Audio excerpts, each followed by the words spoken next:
Assalamualaikum warahmatullahi taala wabarakatuh. Selamat sejahtera, selamat berhujung minggu kepada kawan-kawan saudara mara.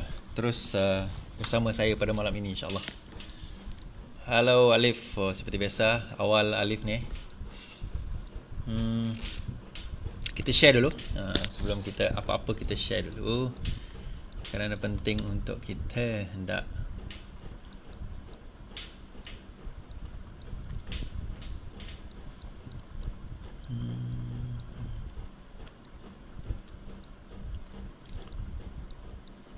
Terima kasih kepada Zain Azman yang menonton pada malam ini insya-Allah.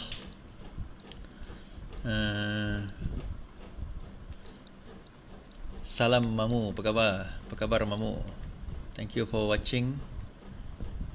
Hamka Shuib, geng-geng yang biasa kita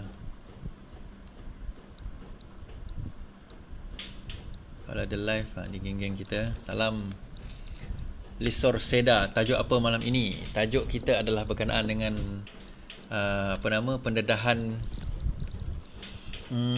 Dipak pula. Semalam kita bercakap tentang SD, akuan bersumpah daripada PI Bala dan juga akuan bersumpah daripada Azilah. So hari ini kita ada akuan bersumpah pula daripada seorang yang dinamakan sebagai Dipak, seorang Tauke Kapet yang mempunyai perkaitan rapat dengan Rosmah. Walaupun setakat jual kapet, dia kata diri dia jual kapet, tetapi dia adalah memainkan peranan penting di dalam penarikan balik SD ataupun akuan bersumpah PI Bala. Dan sehari selepas dia buat akuan bersumpah tu, sehari lepas itu dia PI Bala tarik balik akuan bersumpah dia. So kita akan ceritakan lepas ni. Waalaikumsalam Rusli. So kita share dulu, kita bagi ramai sikit rakan-rakan kita tengok. Semalam pun alhamdulillah ramai yang tengok, berminat dengan ada benda ni.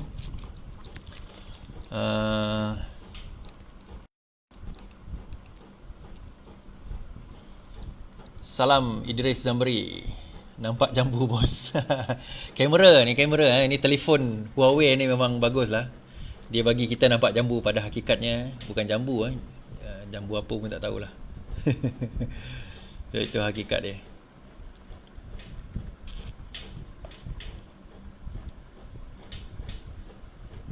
Okey, dengar Sirul nak ekstraditasi. Susah betul perkataannya. Nak dibawa. Yes, saya dengar juga. So kita tengok saja apa perjalanan cerita dia. Sebab sekarang ini untuk makluman, yang menyebabkan Najib tersangatlah nervous kerana apa? Kerana dia tidak berkuasa lagi. Sebab itu dia cepat-cepat nak buat akuan bersumpah tersebut, sebab dia sangatlah nervous dengan apa yang berlaku, menyebabkan dia kena buat sesuatu nampak drastik sebagainya. Tetapi akuan bersumpah dia tidak mempunyai apa-apa erti, terutama di dalam mahkamah. Tidak ada apa-apa erti pun dalam mahkamah. Waalaikumsalam Muhammad Farhan Idafi. Wassalam Mat Rozi. Jadi itu bagi kita tak ada apa-apa cerita pun. Macaya malak walak on sila merput. So ini merupakan satu benda. Sekarang ni kita bawa cerita ni keluar satu persatu keluar. Dulu sebab tak ada live Facebook macam ni kan, jadi kita nak bawa keluar satu persatu pun agak payah juga.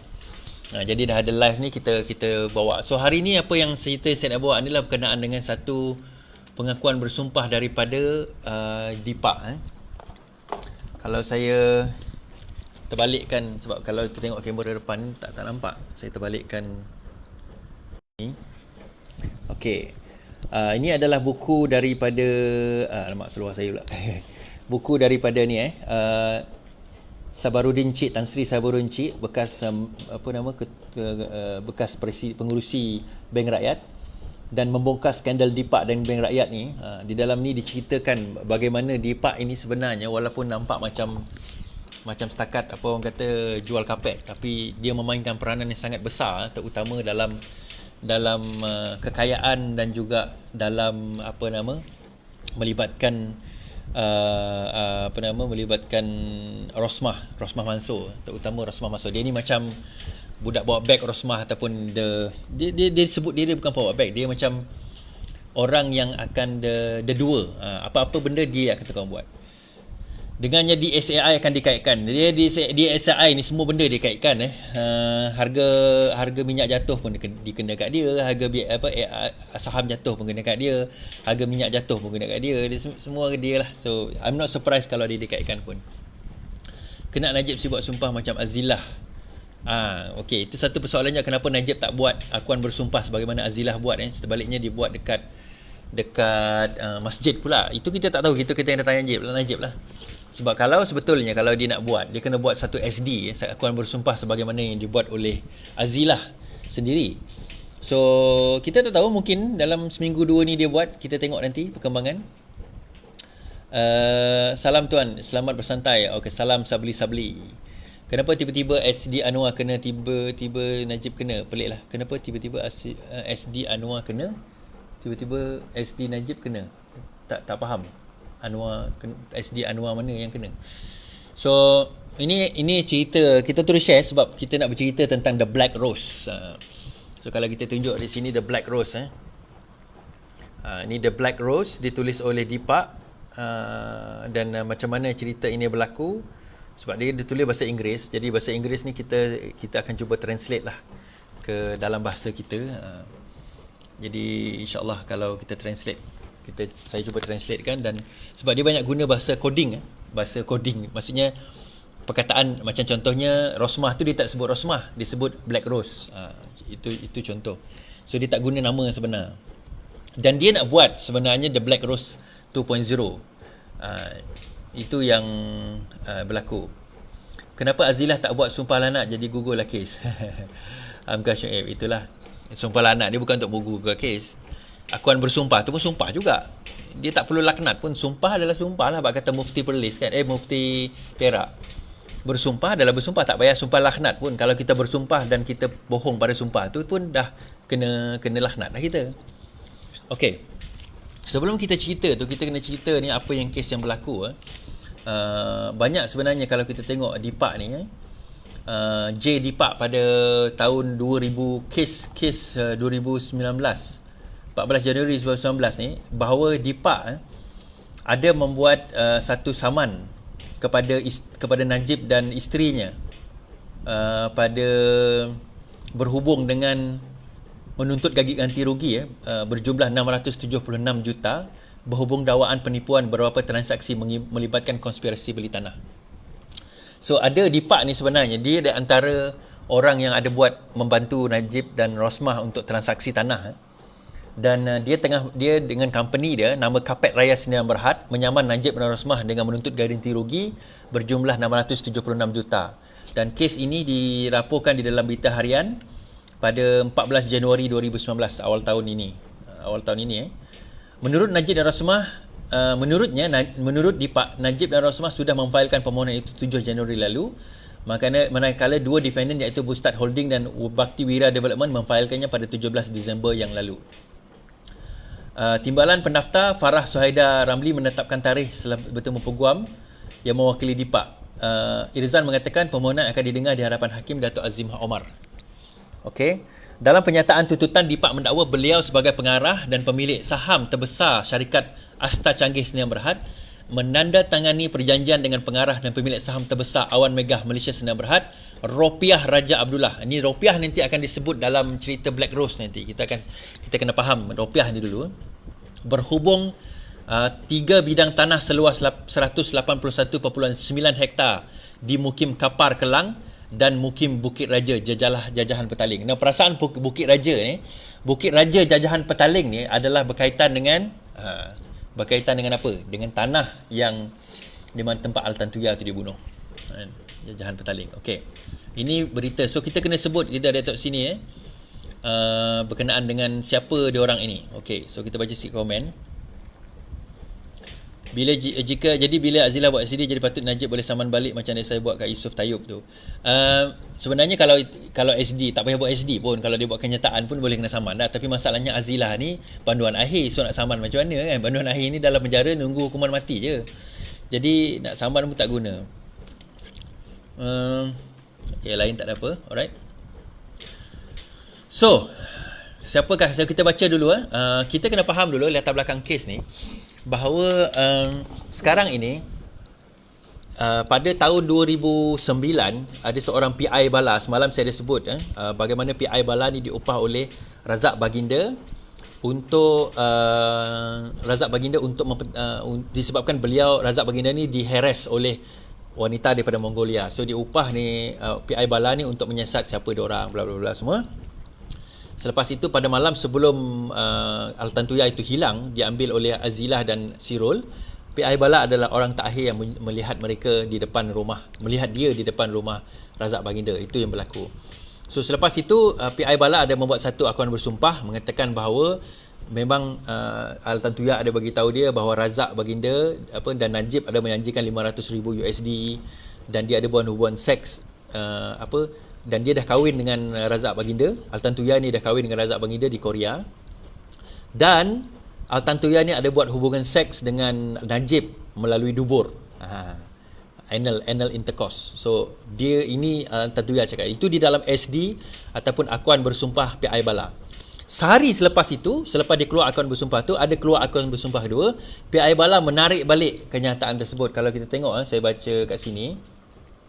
PI Bala pada tarikh 4 Julai 2008 dia buat kenyataan itu 3 Julai 2008. 4 Julai dia terus tarik balik.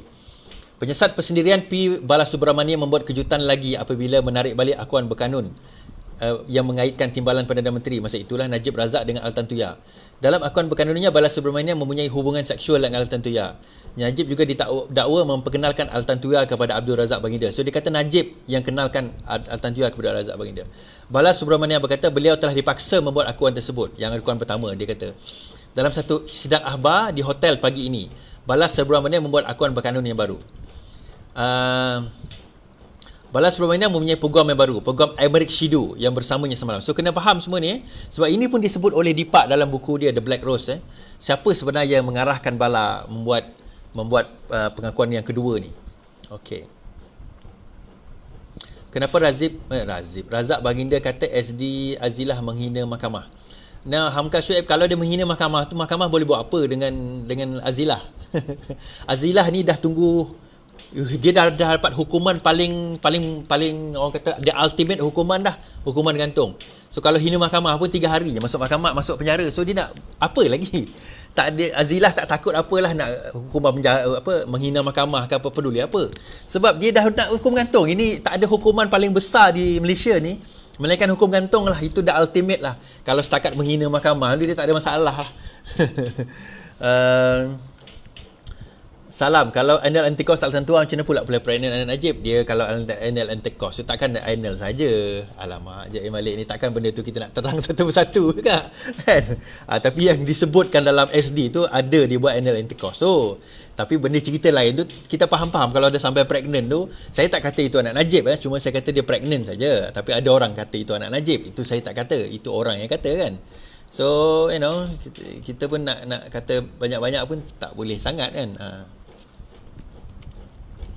Okey, so kita ni dulu, kita share dulu. Teruskan sharing is caring kawan-kawan.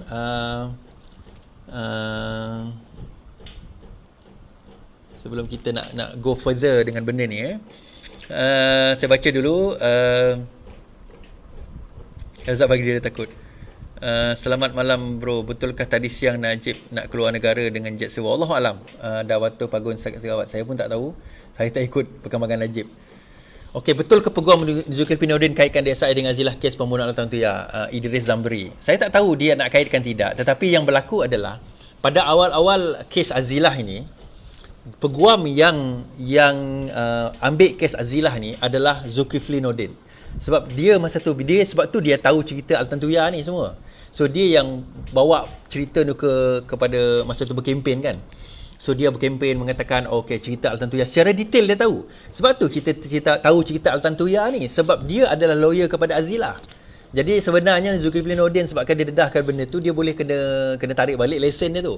Tetapi apa yang berlaku belum start trial tu, semalam saya ada baca Azilah buang Zulkifli Nordin sebab Najib menjanjikan kepada dia bahawa sekiranya dia nak selamat, jangan ambil Zulkifli Nordin, kena ambil lawyer lain, di mana dia akan bantu mana lawyer tersebut akan bantu dia. Jadi itu yang berlaku. Kenapa Razak Baginda tak buat SD yang dia tak kenal Al-Tantuya? Itu terpulang pada dia. Jadi sebenarnya SD ni, kita jangan salah faham. You nak buat sebagaimana SD, buatlah kan.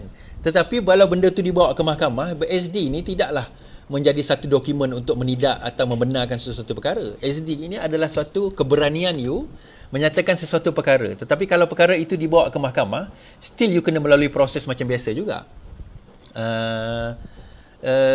Zulfazli cakap ke, bagi tahulah yang bab anak tu. Wallahu alam. Zulfazli mana dia dapat information, itu kena tanya Zulfazli lah. Saya pun tak kenal Zulfazli kan. Jadi kita kena tanya dia macam mana keadaan, siapa yang mana macam mana tu. Sebab tu bosku dah sumpah laknat. Sumpah laknat tu tak ada. Sumpah laknat dengan akuan bersumpah ni satu benda lain. Akuan bersumpah ni dia kena melalui proses mahkamah. Dan sekiranya akuan bersumpah atau SD ini didapati palsu, maka orang yang membuat SD ni boleh dipenjarakan. Sebab tu SD ni jangan buat main-main. Tapi sumpah laknat yang pergi dekat masjid tu, siapa-siapa boleh buat kan. Itu tak ada implikasi apa-apa pun. Setakat sumpah. Kalau kita tengok zaman dahulu, yang paling banyak bersumpah depan Mekah lagi siapa? Abu Jahal lah. Abu Jahal sanggup bersumpah depan Mekah kan. Dia kata, aku bersumpah dengan nama Lata dan Uzza kan. Demi Allah aku akan membunuh Muhammad, dia kata kan. Benda tu ada bukan benda yang pelik kan. Okey, jadi sebenarnya itu yang kita kena tengok hari ni. Okey. Jadi kita faham background dulu. Saya akan cerita siapa Dipak ni. Dipak ni siapa dengan Rosmah dan apa kaitannya dengan kes PI Bala. PI Bala dia buat kenyataan bersumpah mengatakan bahawa cerita dia bermain Najib ni pernah main dengan Al-Tantuya. Najib ini kenal Al-Tantuya. Najib ini menjanjikan 500,000. Sehari lepas itu dia terus buat akaun bersumpah, dia tarik balik. Boleh ke kes dibuka semula? Boleh. Dengan bukti baru, sebab dalam kes pertama dahulu, Azilah dan Sirul tidak menyebut langsung, dan Razak Baginda tidak menyebut langsung perkaitan dengan kes ini dengan Najib Tun Razak, dengan Najib Razak. Tidak ada langsung disebut perkaitan kes ini dengan Najib, sebab mereka dijanjikan. Sebab tu Azilah kalau dalam SD dia kata, dia dijanjikan supaya dia akan diselamatkan. Sebab tu dia tak sebut pasal Najib, dia setia dengan kata-kata dia. Tapi disebabkan dah ada in light of the new case, so kes ini boleh dibuka semula, dan kes ini, hukuman mati tersebut dibacakan, akan didengar semula pada bulan April 2020 ini, dan kes gantung dia tu pending that ni lah. So sama ada April ini akan menentukan sama ada kes ini boleh dibuka semula atau tidak. Berputus ada dengan cuba semula kes. Dr. Syaribu, yes betul. Besar kemungkinan kes ini akan dibicarakan mula. Yes, betul Zul Rais. Besar kemungkinan kes ini. Itu saya kata tadi in light of a new evidence, any case akan boleh dibuka dan dibicarakan semula. Dan kita kena faham bahawa kes jenayah ini tidak ada limitation period. Dia bukan macam kontrak.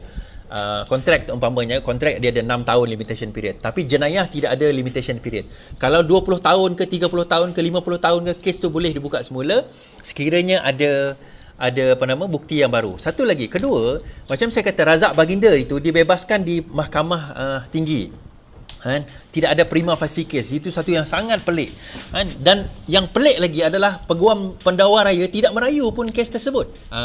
Dia tak merayu pun kes tersebut. Jadi itu pelik lah bagi saya. Biasanya mana ada pendakwa raya, jaranglah pendakwa raya high profile case tidak akan membuat rayuan kan. Tetapi kes Azilah, kes Sirul, dia merayu pula. Mula-mula dia dapat mahkamah tinggi kata Sirul dan Azilah bersalah. Pergi mahkamah rayuan, dia kata tak bersalah. Merayu lagi. Pendakwa raya merayu, pergi ke mahkamah tinggi, mahkamah persekutuan kata bersalah. Tetapi dalam kes Razak Baginda, prima facie tak ada, terus tak bersalah. So itu yang sekarang berlaku. Okey, kita baca The Black Rose. The Black Rose, saya tunjukkan anda The Black Rose ni.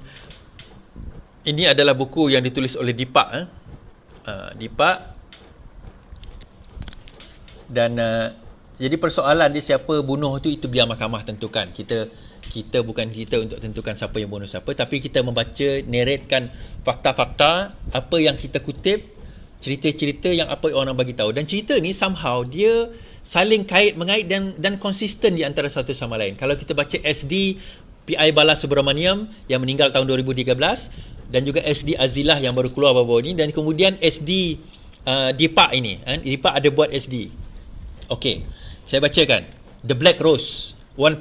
Dipak nak buat Black Rose 1.2.0, tapi kenapa dia tak buat? Ini saya akan cerita kejap lagi. Ini adalah satu version The Black Rose SD. Kisah inilah kisah yang benar yang membawa kepada SD kedua Bala yang diarahkan oleh Rosmah pada hari SD pertama diumumkan oleh Bala. Okey, yang dibawa oleh ketua pembangkang pada masa itu, iaitu ketua pembangkang PKR lah. Rosmah menelefon saya, ini yang Dipak cerita, pada petang itu, dan dia meminta Dipak, disebut nama dia Dipak, untuk membantu menyelesaikan perkara SD ini. Kerana perkara ini sangat besar, sangat severe. Rosmah menjelaskan kepada saya bahawa ada orang akan menggunakan SD Bala ini untuk meyakinkan penglibatan Datuk Najib Tun Razak kepada kes C4, dan dia he had been instructed by whom to initiate C4, dan juga ia telah diarahkan oleh Najib. Now di hari ni, sebab dia bahasa Inggeris, dan saya nak kena translate ni, kena ambil masa. Now the irony is that the whole story started to unveil because of a land deal gone sour in the same location as the C4 incident. Dia macam ni irony dia, sebab kisah ini Dipak ni marah sebab apa? Sebab dia sebenarnya ada satu kes tanah saya bacakan kes tanah tadi yang bernilai 676 juta di Bukit Raja, jajahan Petaling, dan Mukim Kapal Kelang yang bernilai 676 juta sebanyak 181.9 hektar. Deal dia tu tak jadi, menyebabkan Bala buka cerita lah kan. Dia asal sepatutnya ada deal benda tu, tapi ada something happen. Okay.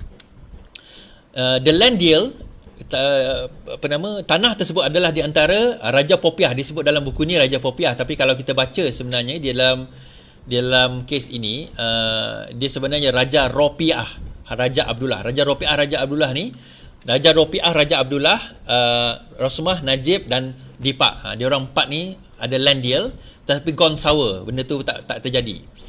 Dipak, Raja Ropiah mengatakan dia ni orang yang sangat berkuasa di Selangor lah pada masa itu. Kemudian dia sangat tamak kan. Okey.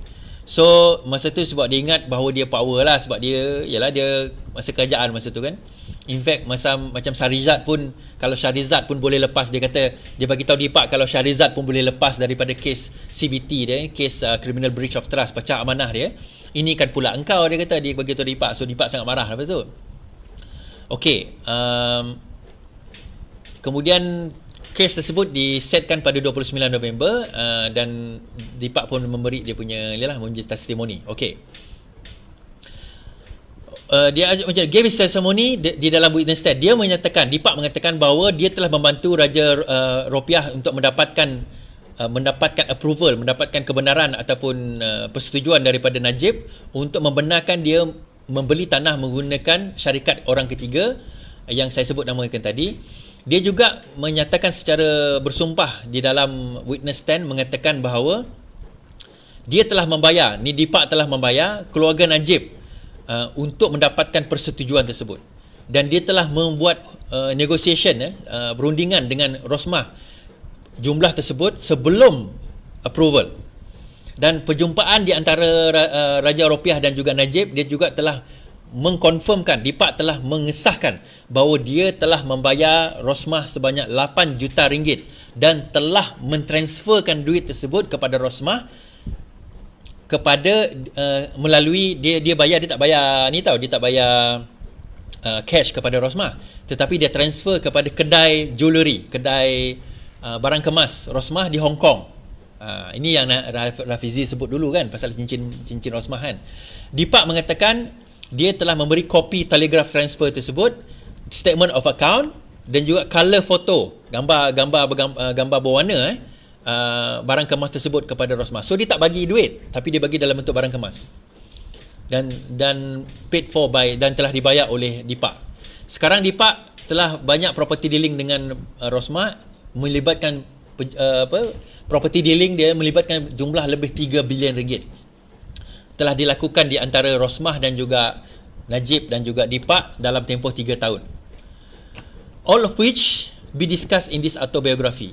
Dia akan dibincangkan lah. Dia disediakan autobiografi dia ada, nanti saya akan tunjukkan di hujung nanti gambar receipt tersebut. Saya juga ada letakkan link kepada SD ni di dalam saya punya Facebook, so boleh tengok dekat situ. Kalau Google pun jumpalah Black Rose Dipak, DEEPAK. Okey. So apa yang berlaku? Timeline kepada second SD tu yang menyebabkan PI Bala tarik balik SD. Ada tanya saya semalam, kenapa SD PI Bala tu ditarik balik? Ini sebab ni cerita dia. Kira-kira pukul 6 hingga 7 malam, Dipak mendapat telefon daripada Rosmah minta dia membantu untuk menyelesaikan satu permasalahan. Pada pukul 8 malam, Dipak menyatakan bahawa Rosmah menyatakan kepada Rosmah sangat sukar untuk menyelesaikan masalah ini kerana PI Bala ni tidak mahu berjumpa dengan Dipak. Rosmah menyatakan Dipak untuk datang to the office, Rosmah meminta Dipak datang berjumpa dengan Najib untuk membincangkan di Seri Satria di Putrajaya. Pada pukul 9.30 malam, Dipak tiba di Seri Satria dan bertemu dengan Najib dan Rosmah di first floor Satria. Dipak menyatakan bahawa Bala tidak sanggup untuk membincangkan perkara ini dan Najib bertanya kepada Dipak untuk berjumpa dengan Bala dan mengetahui dan bertanyakan sama ada dia nak mengarahkan Bala ini mengubah dia punya akuan bersumpah dia. Hafiz Kirana, kenapa yang you baca ini tidak dijadikan bukti? Sebab apa, perbicaraan ini berlaku pada zaman Najib. So benda ini tidak dibawa pun sebagai bukti. Yang kita kena ingat kalau kita baca kes dalam High Court in fact saya sebut semalam ASP Musa tu kan, Musa Safri tu, Musa Safri pun tidak disoal balas oleh pendakwa raya pun. Pelik kan? So macam saya kata lecturer law, saya kata dulu, kalau normal case you can expect justice, tapi kalau dalam high profile case very difficult to expect justice di dalam zaman-zaman Najib, zaman-zaman pemerintahan Barisan Nasional dahulu. Sebab apa? Sebab ujung-ujungnya mahkamah, hakim apa semua tertakluk kepada Perdana Menteri dan timbalan Perdana Menteri. So siapa Perdana Menteri, timbalan Perdana Menteri pada waktu itu? Kita jawab sendirilah. Pada pukul 11 malam Dipak menyatakan 11 malam Dipak berjumpa dengan Bala di Chinese restaurant di Rawang. Dia berjumpa dengan Bala di Rawang dan berbincangkan dengan Bala dan kawannya dari Berdiri Sembilan untuk menyelesaikan perkara ini.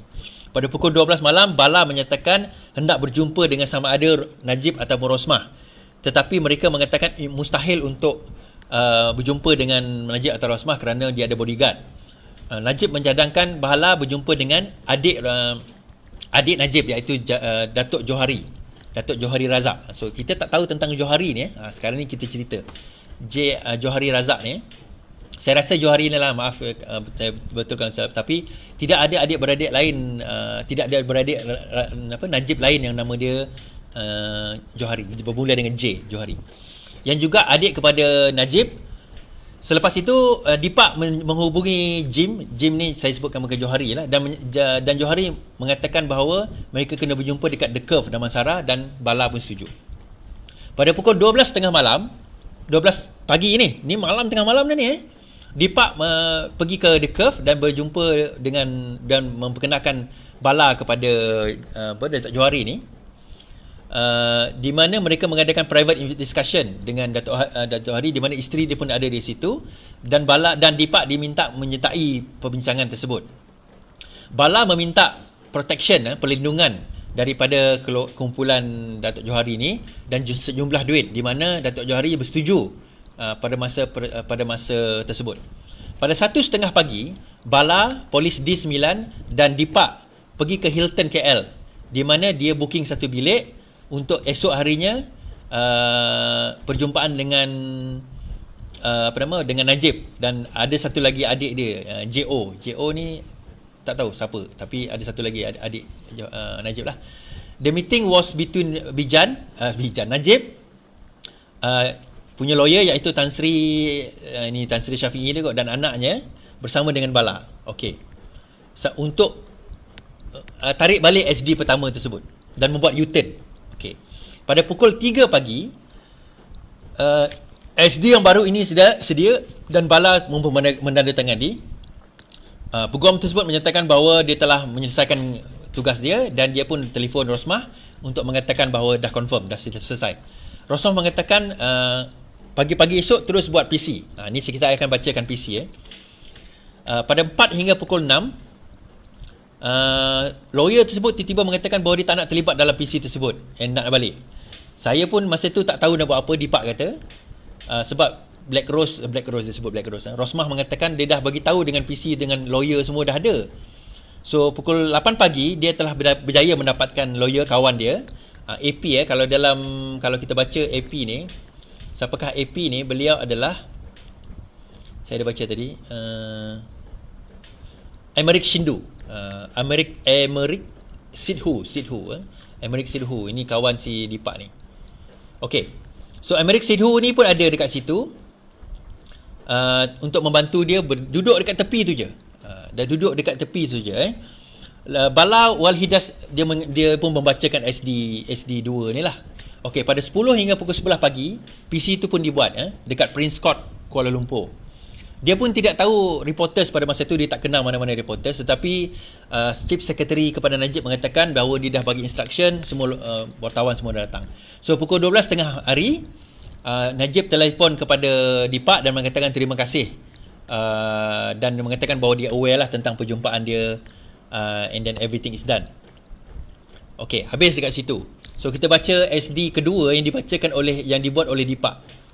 Dibuat oleh Bala Subramaniam, PI Bala, berkenaan dengan perkara ini. Okey, ini dilaporkan pada 4 hari bulan Julai 2008 oleh PI Bala Subramaniam. Dia meninggal tahun 2013. Sehari sebelum tu dia buat satu, Bala ni dia buat satu SD, saya baca semalam dalam saya punya live.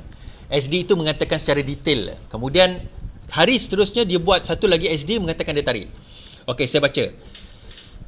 Bala Subramaniam yang juga mempunyai peguam baru, Emerick Sidhu, saya sebut tadi, Emerick Sidhu, yang bersamanya semalam juga tidak tahu apa yang sedang berlaku. Sidang akhbar Bala Subramaniam masih berjalan. Semalam Subramaniam membuat pendedahan yang menggemparkan bahawa beliau telah mendengar dari Abdul Razak mengenai hubungan Najib dengan Altan Tuya. So Razak baginda yang ceritakan pada dia. Tetapi hari ini beliau berkata beliau menarik balik akuan berkanun pertamanya yang difailnya pada 1 Julai dan menggantikannya dengan yang baru yang diumumkan hari ini. Saya mau menarik balik akuan berkanun yang pertama, katanya sambil menambah. Beliau dipaksa membuat akuan berkanun tersebut.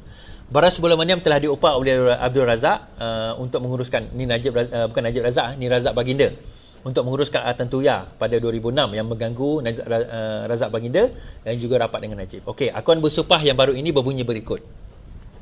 Saya ingin menyatakan bahawa tidak pernah pada bila-bila masa Abdul Razak, Najib Razak baginda, memberitahu saya yang beliau diperkenalkan kepada Altan Tuya Syaribu oleh seorang VIP. Dan pada bila-bila masa Razak baginda ada memberitahu saya bahawa Datuk Seri Najib telah mengadakan hubungan seks dengan Altan Tuya dan beliau sanggup mengadakan hubungan seks luar tabi'i. Okey, apa yang saya baca ini, you all buang yang tidak ada tu, itulah yang dia punya SD sehari sebelum tu. Tidak pernah pada bila-bila masa Razak baginda ada memberitahu saya yang Datuk Seri Najib mengarahkan Razak baginda untuk menjaga Altan Tuya, kerana beliau tidak mahu dia, iaitu Altan Tuya, mengganggunya kerana beliau adalah TPM. Tidak pernah pada bila-bila masa Razak baginda dan atap Altan Tuya ada memberitahu saya yang Najib Razak bersama dengan Razak baginda dan Altan Tuya telah berjumpa dan bersama-sama makan malam di Paris. Tidak pernah pada bila-bila masa Altan Tuya ada memberitahu saya yang beliau meminta wang $500,000 sebagai komisen bagi membantu dalam urusan pembelian kapal selam di Paris. So ingat apa yang saya kata tidak ada tu sebenarnya itu yang disebut. Tidak pernah pada bila-bila masa Razak baginda ataupun Altan Tuya Syaribu memberitahu saya yang Najib Razak berjumpa dengan Altan Tuya di Singapura. Tidak pernah pada bila-bila masa pun Altan Tuya ada memberitahu saya yang beliau mahu saya mengaturkan untuk berjumpa beliau dengan Najib Razak. Tidak pernah pada bila-bila masa ada saya memberitahu polis semasa penyiasatan mereka mengenai sebarang hubungan antara Najib Razak dan Altan Tuya. Kerana hubungan itu tidak pernah wujud pada pengetahuan saya. Oleh demikian, kenyataan yang saya tandatangani di hadapan polis sudah selesai. Tidak pernah pada bila-bila masa ada Razak Baginda ada memberitahu saya beliau menghantar SMS kepada Najib pada beliau ditahan, dan tidak pernah pada bila-bila masa Razak Baginda ada memberitahu saya yang Najib Razak telah menghantar SMS kepadanya pada hari beliau ditahan yang menyatakan iaitu Najib ada berjumpa dengan Ketua Polis Negara iaitu Tan Sri Musa Hassan pada hari berkenaan dan masalah itu akan diselesaikan dan meminta Razak Baginda berterus terang. So ini merupakan tidak ada dan kita tahu bahawa Dipak lah yang di sebalik cerita ini di dalam buku Black Rose.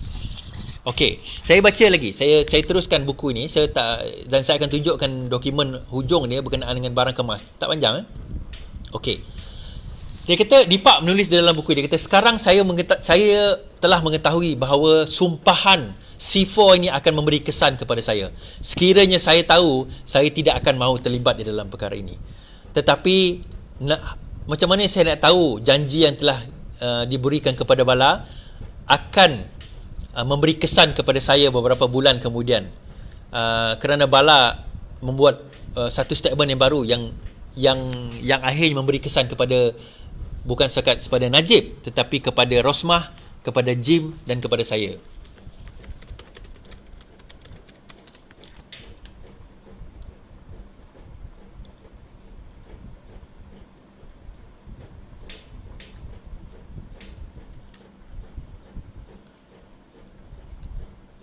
Okey, benda ini ada disebut dalam satu video PI Bala dedah siapa terlibat. Yang ni kita akan tengok pada malam esok video ini dan video ini dibuat pada tahun 2013. Iaitu beberapa tahun selepas beliau membuat penarikan tersebut. Okey. Saya baca lagi. Tetapi unfortunately inilah yang berlaku, and daripada menjadi orang yang tidak terkenal, saya dikenali disebabkan oleh perkara ini. Setelah Bala membuat satu press conference, saya iaitu Dipak ini datang di siarah oleh 40 ke 50 pegawai polis, dan dia datang dengan 6 lori dan mengambil semua fail-fail daripada office, daripada kilang, daripada rumah, daripada office di Johor. Dan saya terkejut. Dipak mengatakan Najib menjadi orang nombor 1 dan aku adalah kawan dia. Tetapi bukan setakat kawan, tetapi kawan yang sanggup mengambil risiko untuk mengambil risiko untuk mencapai position dia sekarang ni. Pada mulanya aku marah kepada Rosmah mengenai perkara ini. Aku bercakap dengan Rosmah mengenai perkara ini, tetapi beliau seolah-olah tidak mengetahui dan berpura-pura mengatakan bahawa dia tidak ada kontrol, tidak ada kawalan kepada apa yang berlaku. Hanya beberapa bulan kemudian, kawan baik Rosmah mengatakan bahawa Rosmah telah mengarahkan suaminya Najib untuk mengambil tindakan drastik kepada Dipak untuk dua perkara. Pertama, membuang segala bukti dokumen berkaitan dengan perniagaan beliau dan bayaran yang melibatkan telegraphic transfer dan payment melalui money changes in foreign currencies. Sebenarnya kalau nak siphon duit senang je guna foreign money changer. Kedua, untuk mengugut saya supaya tidak mendedahkan apa-apa maklumat mengenai SD kedua PI Bala dan untuk saya berdiam diri. Sehingga hari ini tidak ada satu pun dokumen yang dipulangkan kembali kepada saya walaupun setelah terlebih 3 tahun.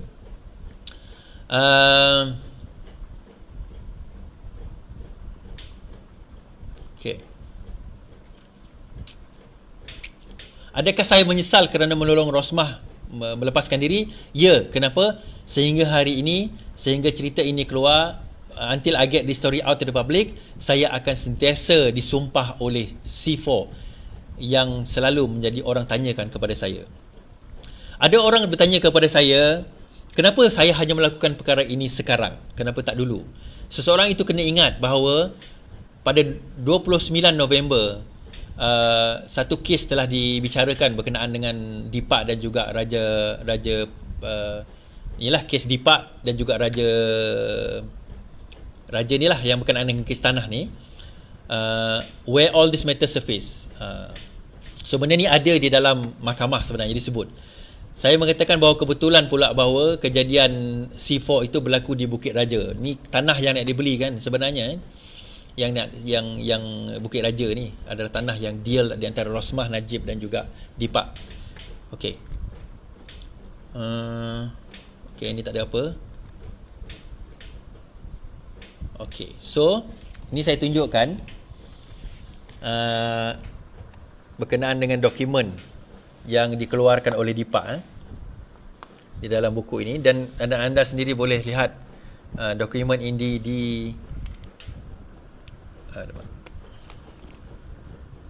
di dalam Facebook saya.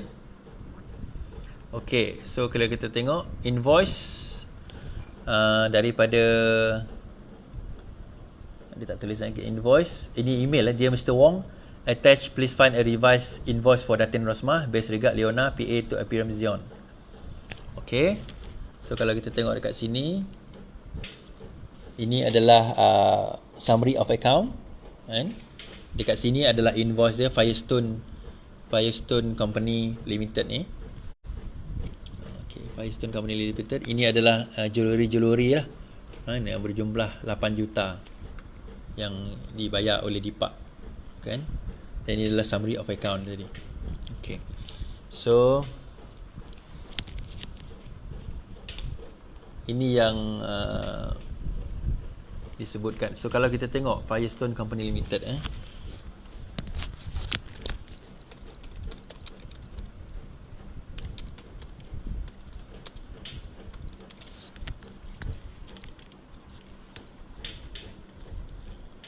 Okey. Firestone Company Limited adalah company yang berada atau bernaung di Hong Kong. Di Hong Kong. Okey. So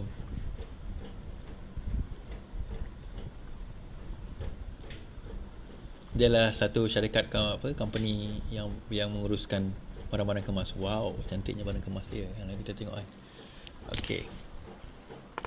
Inilah tempat di mana Rosmah dikatakan dituduh oleh Dipak membeli barang kemas. So kalau nak sama Dipak, jangan sama saya. Sebab dia sebut dalam dia punya statutory accreditation So ini adalah member zone Firestone ni. Tengok harga dia, ada jual harga tak ada. Dia punya jewelry show dia. Events center member zone. Tak boleh masuk ni member zone jadi.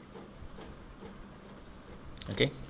So ni antara yang berlaku sekarang inilah So itu yang Dipak. Okay, sekarang ini sepatutnya Dipak ada buat satu lagi SD SD kedua berkenaan dengan kes ini, iaitu dipanggil Black Rose 2.0.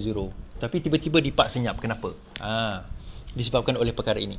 Okey, saya tunjukkan dekat sini Okey. Membongkar skandal Dipak dan Bank Rakyat dari isi hati Sabaruddin Cik kan.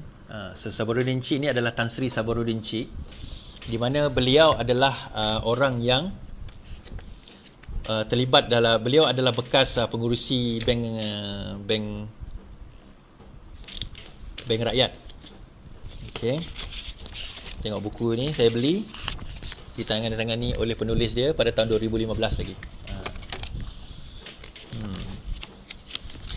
Zul Nizam Muhammad, dia nak share fitnah ni, mengalahkan lawyer dah. Mengalahkan lawyer, saya memang lawyer pun. Sesungguhnya Allah mengetahui segala. Betul, sesungguhnya Allah mengetahui segalanya. Tetapi Allah juga bagi tahu supaya kita dedahkan segala-galanya, kerana itu adalah tugas di mahkamah. Kalau setakat Allah mengerti segala-galanya, tak payahlah kita ada penjara ke, tak payah ada hakim lah. Sebab apa? Allah mengerti segala-galanya. Saya tak menafikan Allah mengerti segala-galanya. Tetapi kalau benda itu melibatkan kepada public interest dan juga undang-undang, sehingga kita membunuh orang yang tidak bersalah seperti Sirul dan juga Azilah yang mengatakan bahawa mereka membunuh untuk negara, untuk jadi perisik negara, maka bagi saya itu adalah satu kebenaran yang kita kena dedahkan. Pembunuh sebenar kena didedahkan. Dan kita kena menyelamatkan Sirul dan juga Azilah daripada dihukum gantung. Sebab kita kena faham, Sirul dan Azilah inilah yang sebenarnya membunuh bukan kerana dia nak membunuh, kerana dia telah di-misled. Dan sekiranya mereka di-misled mengatakan ini adalah keselamatan negara, itu bukan satu kesalahan. Dan mereka boleh dibebaskan sebenarnya. Mereka boleh dibebaskan.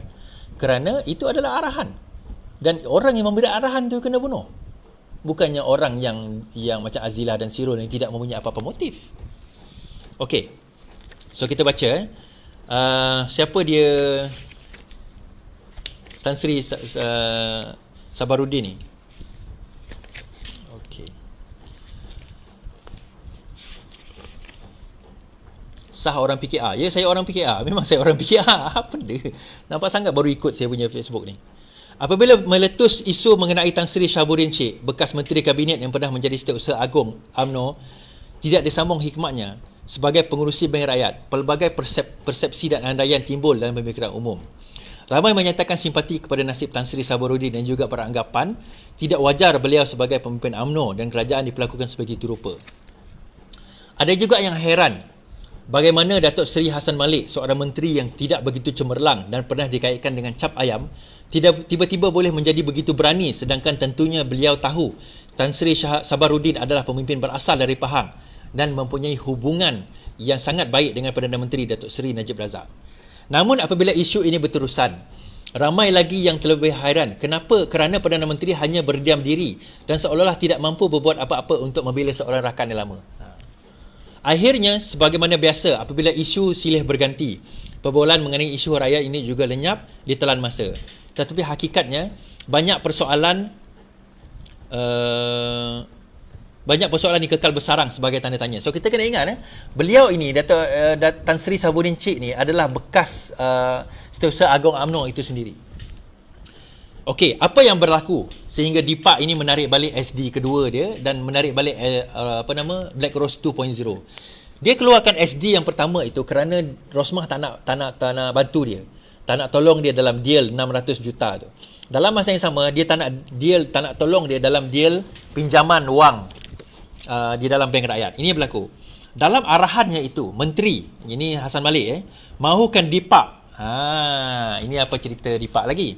Diberi kebenaran menyelesaikan baki pinjamannya berjumlah RM32,299,273.43 melalui 120 keping cek post dated selama 10 tahun dengan bayaran berjumlah RM270,000 sebulan.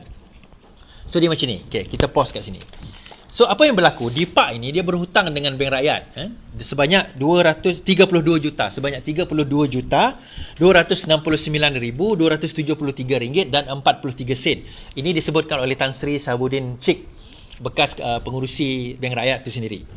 Tetapi masa tu Hassan Malik mengatakan, memberi arahan kepada Tan Sri supaya DIPAK ini dibenarkan membuat bayaran 10 tahun dengan 120 post dated check dengan jumlah 270,000 sebulan. Maksudnya di sini, kenapa dia menolak arahan menteri tersebut? Sebab apa? Kalau kita kalikan 270,000 kali dengan 10 bulan atau 120 cek 10 tahun dia hanya dapat balik 32 juta je. 32.4 juta sahaja. 32.4 juta dalam masa 10 tahun bermaksud bank tu akan rugi daripada segi hibah ataupun interest dia sebanyak 13 juta. Ini disebut. Tapi mengapakah Lembaga Pengarah Bank Rakyat yang dipengurusi Tan Sri Sahabuddin menolak arahan menteri itu? Adakah arahan menteri itu menyebabkan kerugian pada bank? Apakah pula bentuk kerugian yang dialami oleh bank? Sedangkan Datuk Seri Hassan mengatakan ia adalah keputusan terbaik untuk mendapatkan semula wang yang telah dipinjamkan. Okey. So di dalam perkara ini, dia kata di sini masa tu ada meeting, Tan Sri Sahabuddin menceritakan bahawa dia orang ada buat meeting masa tu. Dia buat meeting bersama-sama dengan dia orang dengan menteri itu sendiri. Masa tu di dalam tu dia kata apa? Masa itu walaupun ada yang tidak berapa setuju. Okey.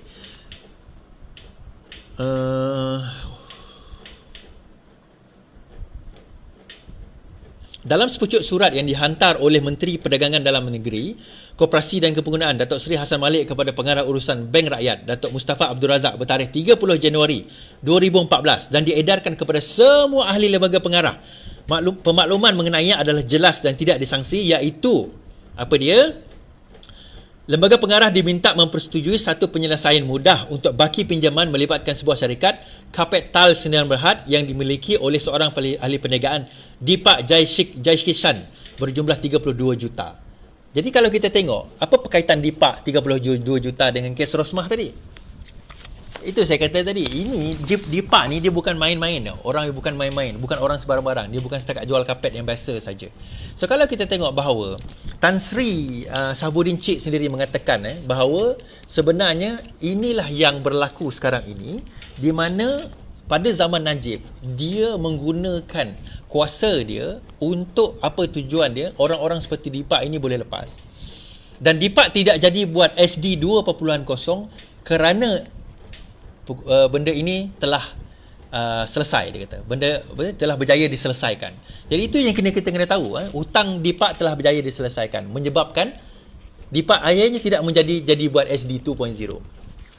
Tetapi apa yang kita tidak tahu kisah ini, iaitu itu baru satu kes. Okay. Alright. So kalau kita baca, ini berlaku pada bagi saya yang kata saya setakat buku tak ada reference, ini yang berlaku pada 14 Januari 2019. 14 Januari 2019. 14 Januari 2019 di dalam berita harian. Permohonan Najib dan isteri batal saman J. Deepak pada 4 April depan. Dan pada 4 April tidak berjaya membatalkan saman tersebut, tetapi Deepak ada membuat saman kepada Najib Tun Razak di mana melibatkan transaksi tanah bernilai 600 lebih juta. Okey.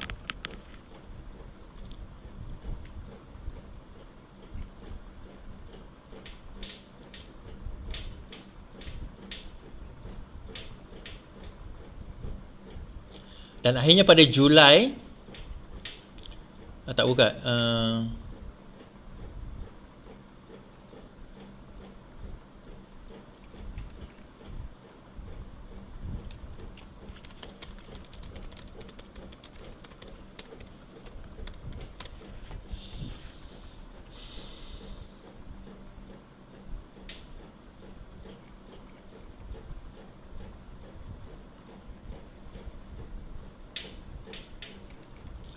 kita baca ni dulu.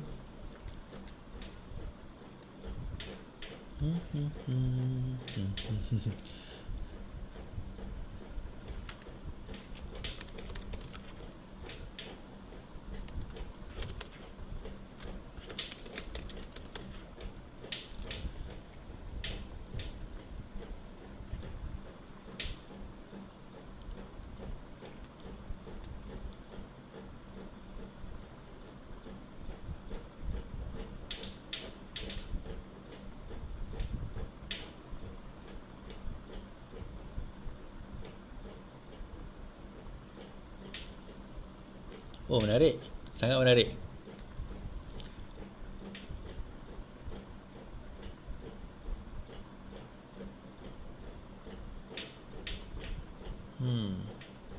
Okay. So basically kita katakan bahawa usaha untuk membawa kes ini, Deepak telah akhirnya bawa dua kes. Satu kes yang saya sebut tadi, di dalam skandal ini Tan Sri Shahbuddin Cik sendiri menceritakan dia melibatkan 32 juta. Kemudian Deepak akhirnya menyaman disebabkan kes tanah yang tidak selesai. Dan kes saman tersebut berlaku pada Januari 2019 bernilai 600 juta. So kita nak tengok sebenarnya bukan nak kisah dekat hal kes 200 juta ke 600 juta ke 32 juta, tapi kita nak nampak bahawa perkaitan Rosmah, perkaitan Najib dan Deepak ini, bahawa mereka ini sebenarnya ada perkaitan rapat. Dan ini suatu benda yang kita kena sedar dan kita kena tahu dalam isu ini, bahawa terdapat orang yang digunakan oleh mereka ini untuk tujuan tujuan mencapai cita-cita dan juga matlamat mereka. Saya tahu ramai di sini yang menulis, yang ada yang share dalam page UMNO kan. Dah panas. Sebab kes Azilah akan, ada yang bertanya kepada saya, adakah kes boleh dibuka semula? Yes, boleh dibuka semula sekiranya terdapat bukti yang baru, dan sekarang ini Azilah serta Sirul sanggup membawa bukti yang baru. Sirul ni tak ada peranan sangat sebenarnya, sebab Sirul tak tahu pertemuan di antara Azilah dengan Najib dan Azilah dengan Razak Baginda. Dia hanya adalah orang yang membantu Azilah, Sirul ni. Tetapi yang ada mempunyai first hand experience adalah Azilah itu sendiri. Jadi kes ini akan didengar semula pada bulan April 2020 ini, dan ini adalah satu sangat yang menarik, dan insya-Allah saya akan berada di mahkamah untuk menyaksikan kes tersebut berlangsung, permohonan supaya Federal Court review balik, menilai balik dia punya hukuman bunuh itu, dan kita akan tengok nanti bagaimana. Sebab macam saya sebut bahawa sekiranya untuk sesuatu jenayah itu berlaku, dia melibatkan 3 perkara. Perkara pertama, means. Dia mesti ada means, satu cara macam mana pembunuhan atau jenayah itu berlaku. Contohnya kalau bunuh, mesti tembak ke, pistol ke dan sebagainya. Dia mesti, yang kedua, kena ada opportunity. Dia mesti ada peluang untuk melakukan jenayah tersebut. So kalau saya tengah buat live sekarang ni pada pukul 10.40 di tempat saya, di rumah saya, tiba-tiba ada satu pembunuhan dikaitkan dengan saya, katakanlah berlaku dekat Sabah katakan. So macam mana benda tu boleh berlaku sedangkan saya tengah live? So opportunity itu tak ada. Yang ketiga kena ada adalah motif. Okey, means dah ada, pembunuh dia, Azilah dah bunuh. Kemudian opportunity dah ada, di malam itu dia ambil si Altantuya di depan PI Bala, di depan pemandu taksi, di depan Razak Baginda, tak ada, untuk bawa dia dibunuh. Tetapi yang ketiga, motif. Apa motif Azilah dan juga Sirul nak bunuh Altantuya? Yang ini tak ada. So kalau motif tu tak ada, MOM, means, opportunity dan motif. So kalau Azilah dan juga Sirul tak ada motif nak bunuh Altantuya, jadi siapa yang ada motif nak bunuh Altantuya ni? Okey. So yang pertama, kita kena tahu siapakah yang Altantuya pergi jumpa berkaitan dengan anak dia mengandung. Siapakah yang Altantuya ugut minta 500,000 USD? Siapakah yang ada skandal seks dengan Altantuya yang disebut oleh PI Bala, yang disebut oleh Sirul, yang disebut oleh Azilah, yang disebut oleh Razak Baginda kepada PI Bala? Siapa? Siapa yang ada kaitan dengan Musa Safri, DSP yang mengiringi Najib? Jadi diorang ni mempunyai motif, 500,000 USD punya motif untuk membunuh seorang bernama Altantuya ini, terutama skandal seks. Dan pada masa itu kita kena ingat, Najib pada masa itu baru naik jadi Perdana Menteri pada tahun 2008. Pada masa skandal ni berlaku, dia timbalan Perdana Menteri, Menteri Pertahanan. Siapa yang boleh mengeluarkan C4 daripada bilik kawalan UTK? Ada orang kata beli dekat Thailand, ingat C4 beli kat Thailand. Siapa yang boleh mengeluarkan, yang ada hak? Setakat Sirul dengan Azilah tu, dia orang polis berpangkat rendah. Yang ada adalah Menteri Pertahanan ada kuasa. Soalan 2004, siapakah Menteri Pertahanan? Jawab. Okey. So benda-benda macam ni, yang motif ni sebenarnya yang kita kena tengok balik. Dan benda ni tidak disebut di dalam perbicaraan yang pertama dahulu. InsyaAllah kita tengok pada bulan 4 ini sama ada kes ni akan dibuka semula, dan semua benda ini akan dibawa ke mahkamah, dan kita akan tengok, dan dia akan revealkan di mahkamah. Ini adalah sesuatu yang sangat menarik untuk kita tengok. Dia ada kes sekarang ni 1MDB, dia ada SRC punya kes, ada 25 kes berkaitan dengan ni. 7 kes sedang dibicarakan, yang lain tengah lagi dibicarakan, tengah lagi dibawa, tengah lagi diusahakan, insyaAllah. So satu persatu. Dan sekiranya kes ini sangkut, ini merupakan satu skandal terbesar dalam negara kita dan melibatkan beberapa orang. So kita kena tahu bahawa inilah permainan Barisan Nasional UMNO pada zaman dahulu. Sebab itu tak pelik orang yang kena simen, orang yang kena hilang daripada radar. Kalau kita tengok kes-kes yang berlaku, ini permainan dia orang. Inilah di antara benda yang kita tengah tengok sekarang ni, yang kita tengah lihat sekarang ni. Dan mereka sanggup melakukan apa sahaja demi untuk membela so-called pemimpin mereka ni. Okey. So sekian saja daripada saya malam ni. Malam ni tak panjang. So sejam berbanding dengan semalam. Semalam kalau nak tengok video tu, saya akan share dalam saya punya YouTube channel. dan insya-Allah benda ni kita akan revealkan dalam YouTube channel. Okey. Matilah nak Najib. Okey, assalamualaikum warahmatullahi wabarakatuh dan kita berjumpa lagi insya-Allah.